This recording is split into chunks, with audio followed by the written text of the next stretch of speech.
ಈಗ big boss captaincy task ನೀಡುತ್ತಿದ್ದಾರೆ. Boss ಹೇಳಿದ ನಂಬರ್ ಇಂದ ಬಾಲ್ ಅದ್ ಬಿದ್ದಿಲ್ಲ ಅಂತ 9 ಅಭ್ಯರ್ಥಿಗಳು ನನ್ನದು ಯಾವ್ದ್ರಿಂದನೂ ಬಿದ್ದಿರೋದು ನಾನು ನೋಡಿಲ್ಲ ಮಂಜು. ಎಲ್ಲಿಂದ ಬಿತ್ತು ಭವ್ಯ? ತಮ್ಮ ಬ್ಯಾಸ್ಕೆಟ್ ನಲ್ಲಿ ಚೆಂಡನ್ನು ಹಾಕಬೇಕು. ದೇವರಾಣೆಗೂ ನಾನು ನೋಡಿಲ್ಲ. ನಾನು ನೋಡಿದೆ ಬೇರೆ ಬಲ್ಲ ಭವ್ಯವಾಗ ಸುಮ್ಮನೆ ಆಯ್ತು ಅಂತ ನಾನು ಹೋದೆ. ಈಗ ಬಿಗ್ ಬಾಸ್ ಕ್ಯಾಪ್ಟನ್ಸಿ ಟಾಸ್ಕ್ ನೀಡುತ್ತಿದ್ದಾರೆ. ಬಾಸ್ ಹೇಳಿದ ನಂಬರ್ ಇಂದ ಬಾಲ್ ಅದ್ ಬಿದ್ದಿಲ್ಲ ಅಂತ 9 ಅಭ್ಯರ್ಥಿಗಳು ನನ್ನದು ಯಾವ್ದ್ರಿಂದನೂ ಬಿದ್ದಿರೋದು ನಾನು ನೋಡಿಲ್ಲ ಮಂಜು. ಎಲ್ಲಿಂದ ಬಿತ್ತು ಭವ್ಯ? ತಮ್ಮ ಬ್ಯಾಸ್ಕೆಟ್ ನಲ್ಲಿ ಚೆಂಡನ್ನು ಹಾಕಬೇಕು. ದೇವರಾಣೆಗೂ ನಾನು ನೋಡಿಲ್ಲ. ನಾನು ನೋಡಿದೆ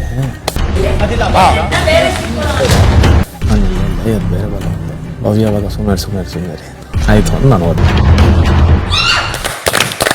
ಈಗ ಬಿಗ್ ಬಾಸ್ ಕ್ಯಾಪ್ಟನ್ಸಿ ಟಾಸ್ಕ್ ನೀಡುತ್ತಿದ್ದಾರೆ. ಬಾಸ್ ಹೇಳಿದ ನಂಬರ್ ಇಂದ ಬಾಲ್ ಅದ್ ಬಿದ್ದಿಲ್ಲ ಅಂತ 9 ಅಭ್ಯರ್ಥಿಗಳು ನನ್ನದು ಯಾವ್ದ್ರಿಂದನೂ ಬಿದ್ದಿರೋದು ನಾನು ನೋಡಿಲ್ಲ ಮಂಜು. ಎಲ್ಲಿಂದ ಬಿತ್ತು ಭವ್ಯ? ತಮ್ಮ ಬ್ಯಾಸ್ಕೆಟ್ ನಲ್ಲಿ ಚೆಂಡನ್ನು ಹಾಕಬೇಕು. ದೇವರಾಣೆಗೂ ನಾನು ನೋಡಿಲ್ಲ. ನಾನು ನೋಡಿದೆ ಬೇರೆ ಬಲ್ಲ ಭವ್ಯವಾಗ ಸುಮ್ಮನೆ ಆಯ್ತು ಅಂತ ನಾನು ಹೋದೆ. SSTV ಸಿನಿಮಾ ಜಗತ್ತಿನ ಕ್ಷಣ ಕ್ಷಣದ ಸುದ್ದಿಯೊಂದಿಗೆ.